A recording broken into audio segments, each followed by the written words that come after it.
Diver was a freedom rider. She didn't care if the whole world looked. Joan of Arc with the Lord to guide her. She was a sister who really cooked. Isadora was the first bra burner. Ain't you glad she showed up? Oh, yeah! And when the country was falling apart, Betsy Ross got it all sewed up. And then there's Maude. And then there's Maude. And then there's Maude. And then there's Maude. And then there's Maude. And then there's Maude. And then there's... That uncompromising, enterprising, anything but tranquilizing. Right on, Maude. Philip? Philip? Oh, he's out in the backyard playing. Where's Walter? He's in the den watching football. It's a great day in Indiana for atheists. What do you mean? Well, Notre Dame is playing Southern Methodist, and God is making it rain. Oh, honey, you want to split a sandwich? I don't know. What kind is it? Gee, I don't know. The makings come out of one of those little plastic containers that seem to pile up in the refrigerator. It's either tuna fish or chicken salad or very old rice pudding. No thanks, Mother. I'm not hungry. Oh, not again. If that thing rings one more time today. Hello? Yes, Helen, I know all about that hurricane in the Caribbean, and for reminding me of it, I wish you were in it. Bye-bye. How could the Weather Bureau do that to me? Naming that thing Hurricane Maude. Now you know how I felt when they named the other one Carol. But at least they didn't describe you as attacking the naval base at Guantanamo. I better get Philip for lunch. Maude! Maude! Congratulations. I've seen the paper. You missed the mainland and blew out to sea. Arthur, I do not find it funny that men name hurricanes after women. But we do it out of love, Monty. It's traditional. Man has always named the things in life he cherishes most with female names. His flag and country, ships at sea, and his national disasters. You know, Arthur, since you're a doctor, they should name a rash after you. You have all the charm and personality of prickly heat. Marty, Marty. Is that any way to speak to a neighbor? Marty, do you know that nobody has called me Marty since my Aunt Gertrude? At age 14, I put a curse on her. 33 years later, she died. So when you're 80, watch it. Hi, Art. You want to watch the game with me? Well, that's what I came over for. Oh, I also wanted to check Marty out on Proposition 17. It's on the November ballot, you know. Well, of course I know. And you're for it? Naturally. So you must be against it. It follows as the night unto the day. I thought so. Oop, that's for me. I better go home and call my service. Wait a minute, Art. Can I see that thing? Yeah. I'll be darned. It just goes to show you what good old American know-how and a Japanese factory can do. What is it? That's my electronic bleeper. When a patient needs me, my answering service bleeps me, and I call in. I better go. Good. And I wish you a life full of bleeps, Arthur. Sure I can't change your mind on Proposition 17, Marty? No. And let me make that perfectly clear. Oh, I dig it, Mr. Nixon, huh? Marty. Stick to the murky, muddled metaphors of Mr. McGovern. Marty.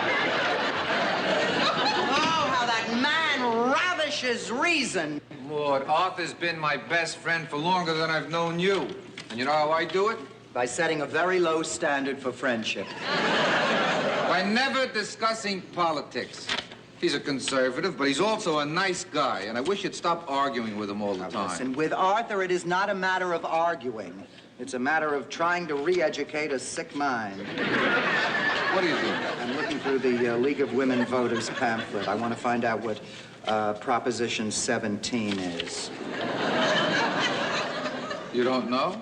No, but I wasn't about to admit it to Arthur.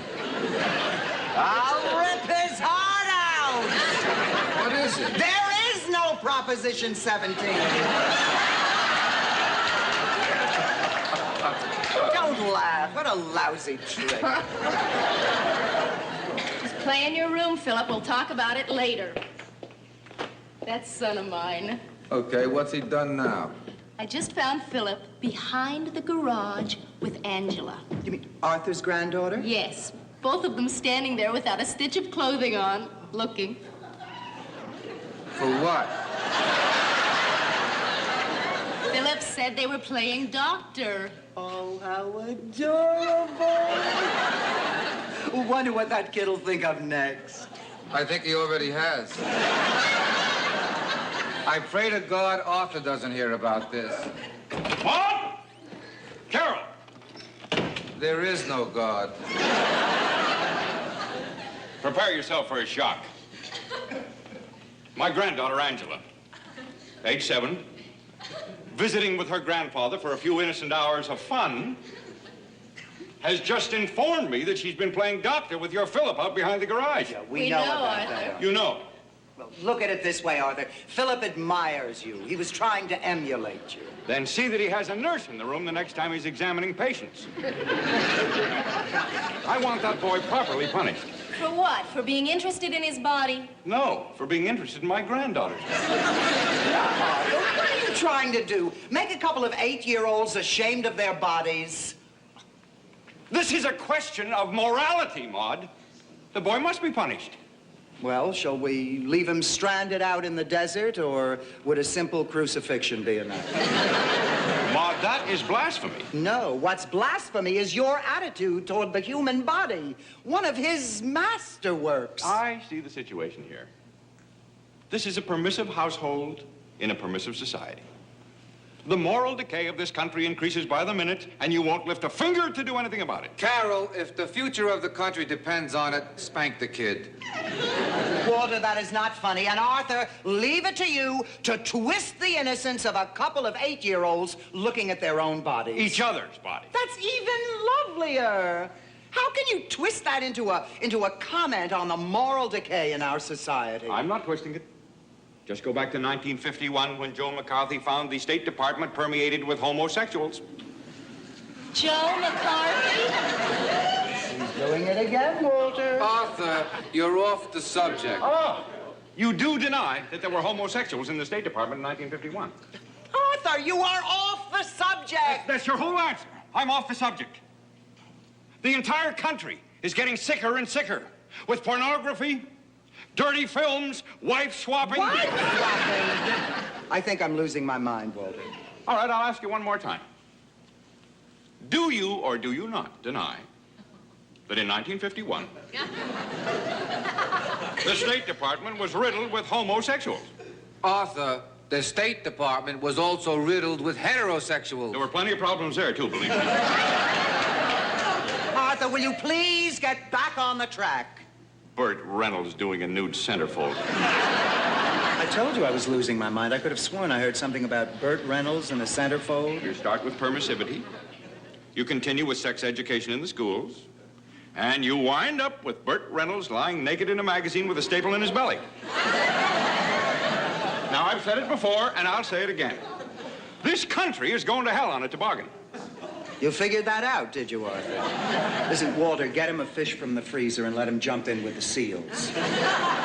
Arthur, the country is in trouble because of attitudes like yours. And by the way, did I hear an attack on sex education in the schools down You there? bet you did. I want sex education back in the home where it belongs. Well, then why wasn't it taught there? Why did our whole generation have to learn it in the street? That's where I learned it, Maude, and you never complained.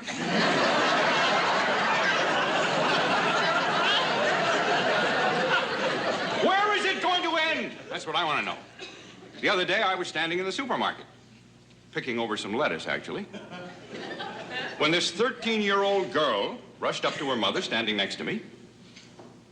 You know what the child asked her? Do you? Do you want to know what the child asked her?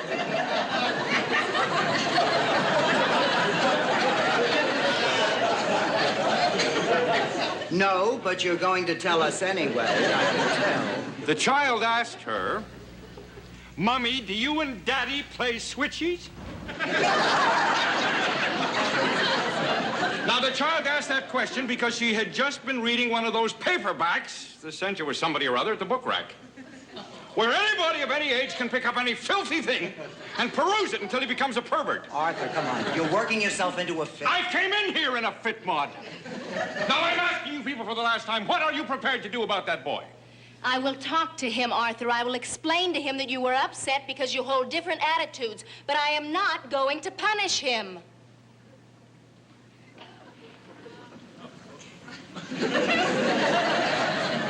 So that's it for America, huh?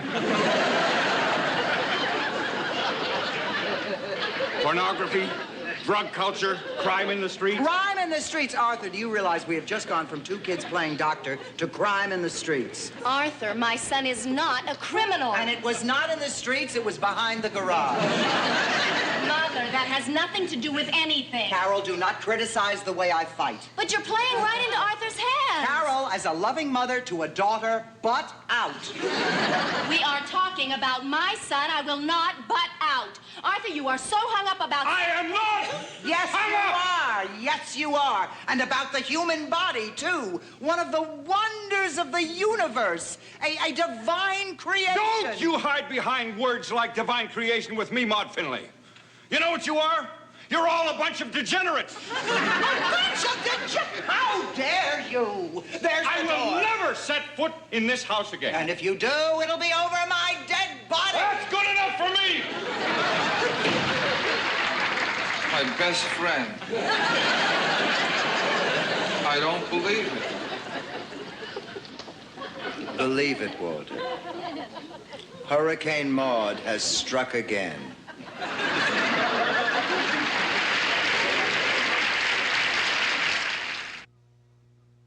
If you felt so That's what I'm strongly, trying to why tell didn't you. you I call did call us? you. I I mean, did. why didn't Hold it, will you? Hold you it. could have I picked did. up the Hold it. telephone and you could have... Will you listen What? to me? I called you twice last week. You did? Yeah. And both times, Maude answered and I had to hang up. Arthur, was that you? You dum-dum, you hung up on me. Holy smoke. You know, one of you two got to raise your voice an octave so we can tell you and Maude apart. Walter, let me ask you something. Do you know the toughest thing about being a doctor? It's turning off the old God thing when you leave the office at night. The God thing. You don't know what I mean, do you? See, it's the patience, Walter. All day long, people come into my office thinking that I hold their life in my hands. In fact, some of them idolize me.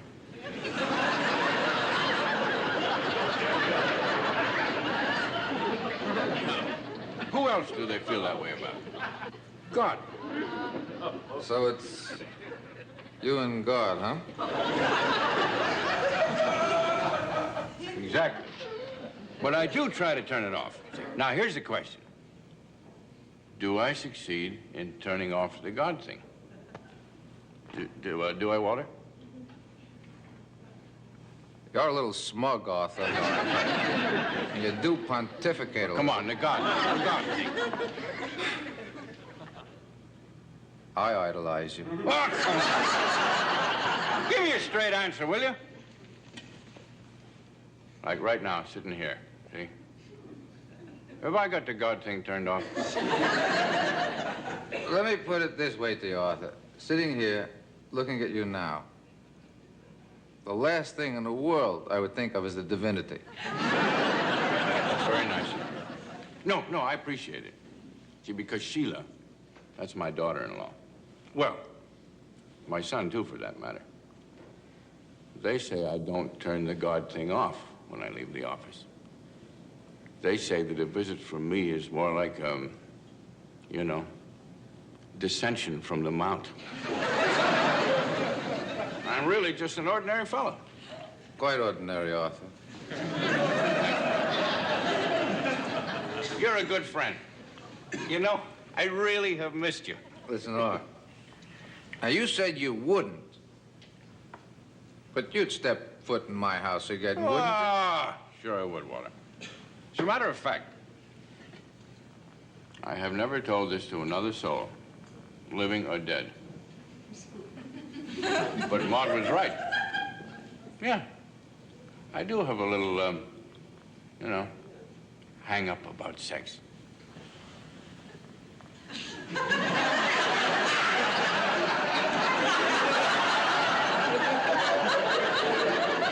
No, it's true, Walter. See, my mother and father were both raised in Vermont. He was a minister and she was a pharmacist, and I was their only issue. I mean, go fight those odds, fella, you know what I mean? Listen, I'm going home. Okay. Now, a half hour after I get there, I want you to drop over, okay? Okay. Good. Wait a minute. Innkeeper! 2 more for the road. Maude, heard from Walter? Nope. Don't worry about it, Mother. He'll be home any minute. Come on. How do you like my new dress? Well, I think it's a little short. I didn't ask you about the length, Mother. I asked you about the dress. I know, it's short. I'm wondering what'll happen if you have to bend over, and I'm only your mother. I walk in with a brand new dress. You see the color, the style, and the fabric for the first time, and that's all you can say is it's short. Now I know what you want, Carol. About the color, the style, and the fabric of your dress. It's short. You don't like it because you weren't with me when I bought it. You never let me buy you anything. The last time I went shopping with you was when we were on our way to Connecticut and you had to stop for your first bottle of My Doll. That's because no matter what I buy, you don't like it. Honey, I'm sorry. It has nothing to do with you. I'm just in a rotten mood. I know. You're upset because Walter is late. Maybe you'd feel better if you went upstairs and put your face on.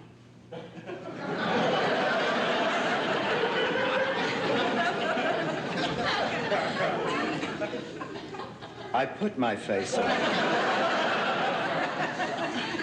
I guess I meant your eyelashes. You look beautiful, Mother. You really do. It's just a thing with some women. I mean, your eyeliner is on right, your mascara is on right, but without the eyelashes... My eyelashes are on. Oh. You're just trying to get even with me because I said your dress was too short. Not true. You just really didn't look like you had your eyelashes on, that's all. After all, you know you have tiny eyes, Maude. I see everything you see and a little more underneath that.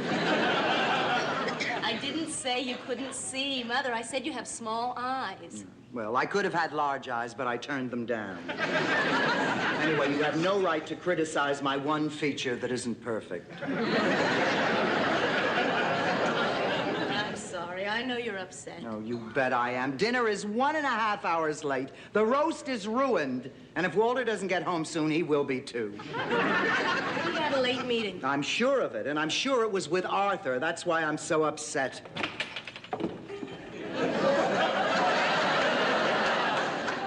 Evening, one and all. Oh, Carol, I didn't see you. Change that to evening, two and all. If it isn't Mr. Findlay, the late Mr. Findlay. I can't quite put my finger on it, Maude, but something about that remark doesn't appeal to me. Walter, I'm not going to ask you if you've been drinking. Your eyes look like beets. You were drinking with Arthur, weren't you? Right. Oh. And that reminds me, he's gonna be here soon. What? Oh, come on, Walter. Even drunk, I expect you to have better judgment than that. You can't ask that man in here after all the hideous things he said about us. What about the hideous things you said about him, Maude? They applied, Walter. The man is hideous. Mother, you can't really mean that. Well, I wonder why I said it then. He said he would never again step foot in this house, and I can only praise a man of his word. Men of their word change their minds, Maude. Inconsistency is the hobgoblin of little minds. I read that somewhere in the 9th grade. Walter, please do not go back to your childhood. It is difficult enough dealing with you as an adult. Now, the man called us a bunch of degenerates. Plus that he has all those disgusting hang-ups about the human body. And in this house, we don't have those hang-ups, right? Speaking for myself, no, I do not. What's that supposed to mean? Oh, Mother, listen. Sexual and physical hang-ups go with your generation. With my generation, it's peace, love, and back to nature. No hang-ups here. No hang-ups here either. All right. Since the human anatomy is beautiful, since we have no physical hang-ups, Walter, what are you doing? Walter, you will continue this charade over my dead body. Maud, please, one thing at a time. Oh, a pretty man. It's like a melon. You're not getting undressed. In front of my mother and my stepfather? What's that got to do with anything? You said it yourself, Maud. The human body is one of the wonders of the world. A divine creation. Not yours, Walter. You better start getting undressed, or I'll be in Scotland before you. You stop right there. I can't do it, Maud. It seems like I'm undressing for the three of us.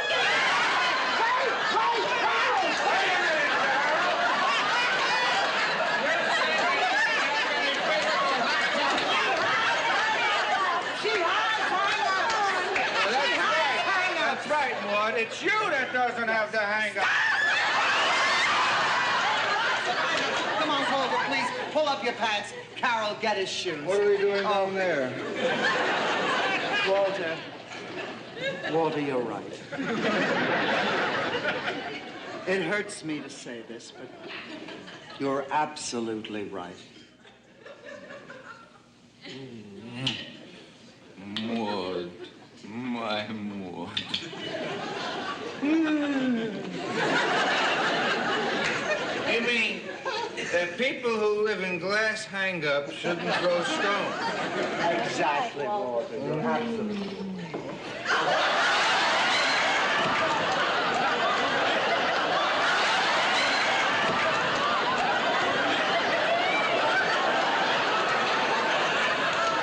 You are a bunch of degenerates.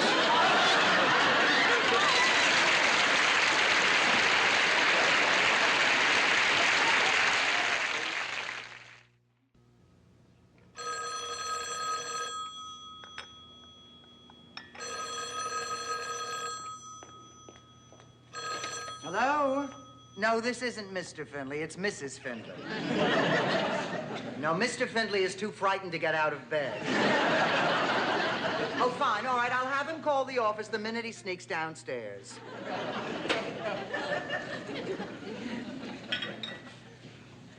I'm gonna be late for work. I'll see you later, Mother. Mother, don't be too hard on Walter for last night. Oh, honey, don't talk to me about your stepfather. I am so angry with that man, I have already hidden his Alka-Seltzer. I'll see you later.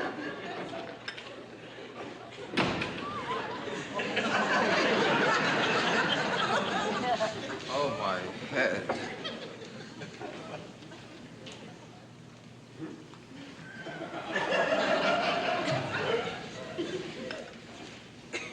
Good morning, Walter. Morning.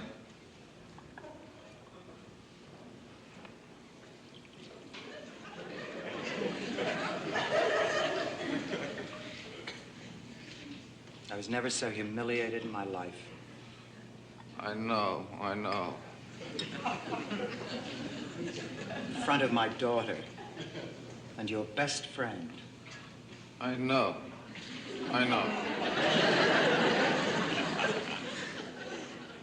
You behaved with no pride, no dignity. It was beneath contempt. I know. There's only one thing I don't know. What's that, Walter? What did I do last night?